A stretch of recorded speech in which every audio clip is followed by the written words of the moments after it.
Look, I need to tell you something that's going to piss you off.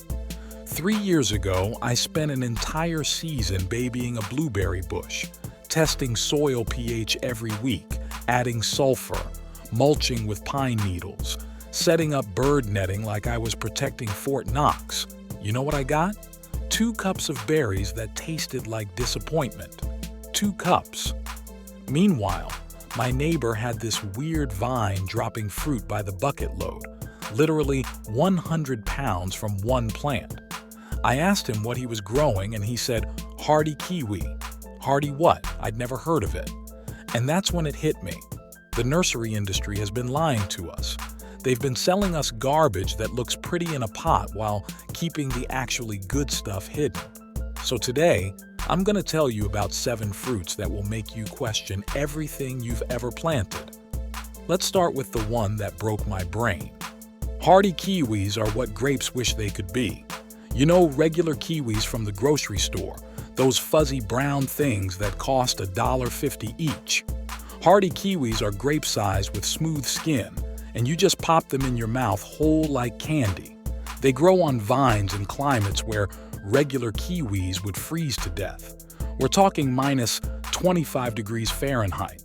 Most people plant grapes and then deal with powdery mildew, Japanese beetles, and birds that steal everything. Hardy kiwis laugh at all of this. They don't get powdery mildew. Birds can't keep up with the yield. Once they start producing around year 3, a single vine gives you 100 pounds of fruit. One plant, 100 pounds every year. Grapes have some vitamin C.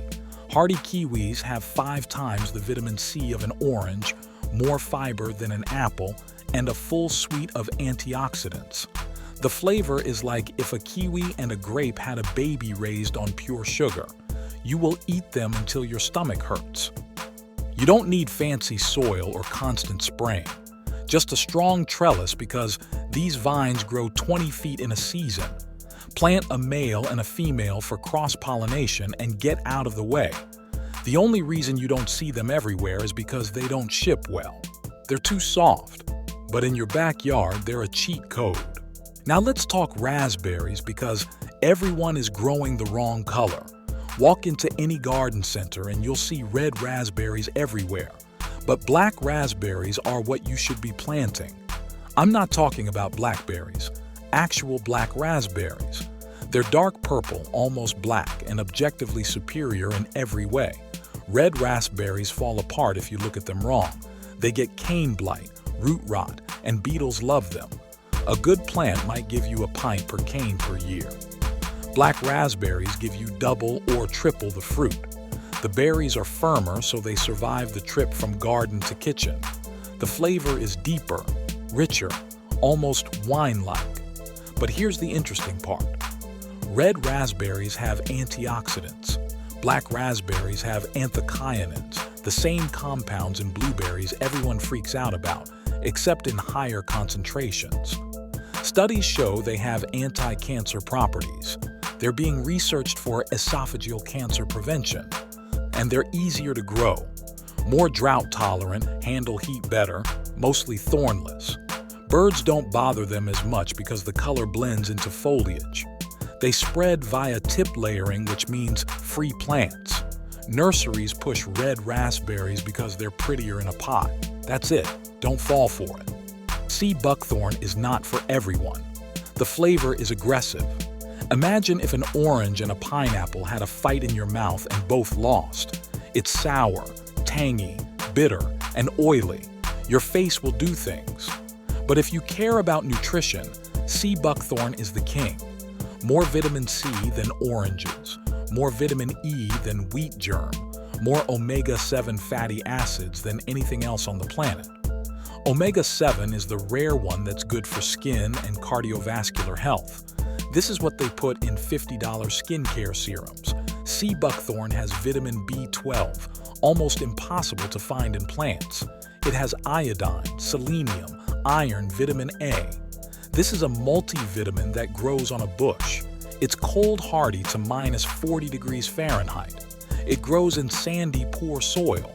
It fixes nitrogen so it improves the soil around it. Doesn't need fertilizer or water once established. A mature bush gives you 20 to 30 pounds of berries. Here's the harvesting trick. Wait until winter when berries freeze on the branch. Cut the branch wearing thick gloves, and frozen berries pop right off. No freezing winters? Cut branches. Toss in your freezer for a few hours. Same result. You can't eat them fresh unless you're a masochist. But you juice them, make syrup, mix into smoothies. A tablespoon in your morning smoothie and you've consumed more vitamins than most people get in a week. The plant is beautiful too. Silvery gray foliage, bright orange berries through winter. Birds hate it until late winter when everything else is gone. The only reason this isn't everywhere is because Americans need everything to taste like candy. Why do people torture themselves with blueberries?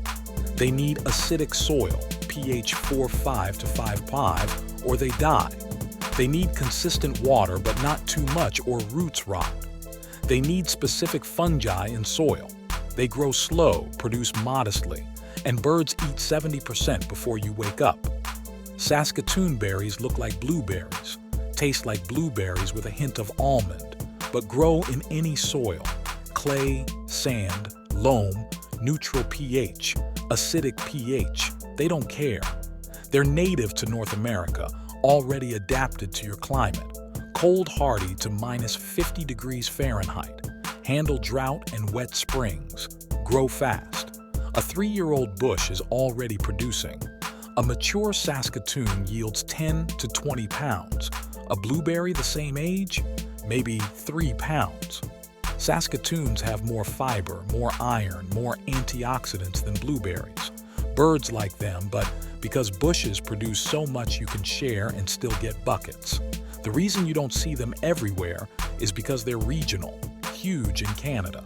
Nurseries push blueberries because they can charge $30 for a plant that needs $50 of amendments. It's a racket. Let's talk cherries. Most people grow sweet cherries. Bing, Rainier, Lapines. Great if you like climbing 20-foot ladders, battling squirrels, and netting entire trees. Sweet cherry trees get fruit fly and brown rot, need specific chill hours or won't fruit. They're picky, tall, painful. Sour cherries stay small, 10 to 12 feet, easy to net, easy to harvest. Self-pollinating so you only need one. Cold hardy, handle spring frost better. Birds don't love them because they're sour. But here's the real reason to grow them. Sour cherries naturally contain melatonin. Not a little, a lot. Studies show tart cherry juice raises melatonin markers and improves sleep quality for insomnia. You can grow a tree that produces fruit that helps you sleep. This is peer-reviewed science, not wellness nonsense. Yes, they're sour, but that's the point.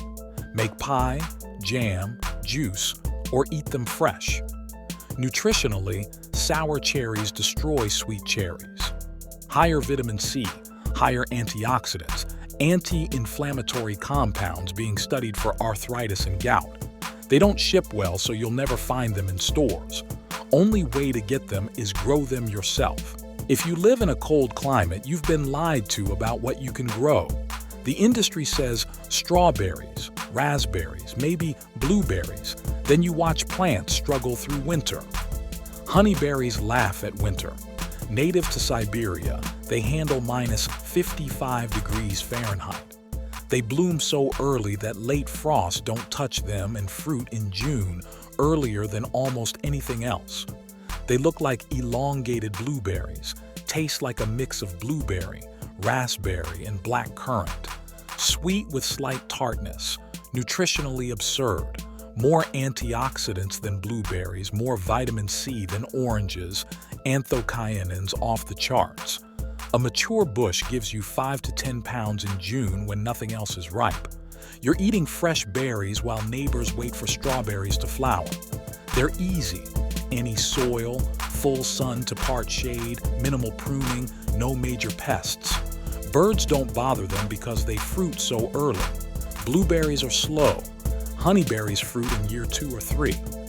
Blueberries need acidic soil. Honeyberries don't care.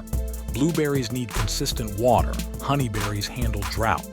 You need 2 varieties for cross-pollination, but that's just an excuse to plant more. Last one. Aronia, chokeberry. Terrible marketing. Sounds like it'll kill you. It won't. The name comes from raw berries being astringent.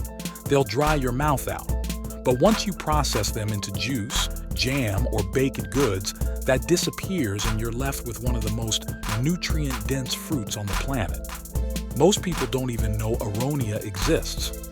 If they're looking for antioxidants, they grow blueberries or goji berries. Aronia destroys both. It has the highest ORAC score of any berry, higher than acai, higher than blueberries, higher than elderberries. We're talking 16,000 plus ORAC units per 100 grams. Blueberries have 4 to 600. It's being studied for cardiovascular health, diabetes management, and inflammation. This is pharmaceutical-grade fruit you can grow in your yard. And it's easy. Grows in any soil. Wet clay, fine. Dry sand, fine. Cold hardy to minus 40 degrees Fahrenheit. Heat tolerant. Doesn't get pests or diseases. Deer don't touch it. Birds mostly ignore it until late fall. A mature bush gives you 10 to 30 pounds and they hang on the plant until you're ready. The shrub is ornamental. White flowers in spring, glossy green leaves in summer, bright red foliage in fall. Beautiful even when not fruiting. The only reason Aronia isn't everywhere is because Americans don't know what to do with astringent fruit. Europeans figured it out decades ago. In Poland, Aronia juice is as common as orange juice. Grow Aronia, juice it, mix with apple juice to cut astringency. Drink it every morning. Your cardiologist will wonder what you're doing differently. So there you have it. 7 fruits that are easier, more productive, and more nutritious than whatever the garden center has been pushing. The reason you haven't heard of these is simple. They don't fit the commercial food system. They don't ship well. They're too soft, too perishable, or too weird looking. Grocery stores ignore them. And if grocery stores ignore them, nurseries don't stock them. But in your backyard, these are champions. These are fruits that actually produce without needing a degree in horticulture. Stop growing the wrong fruit. Start growing these.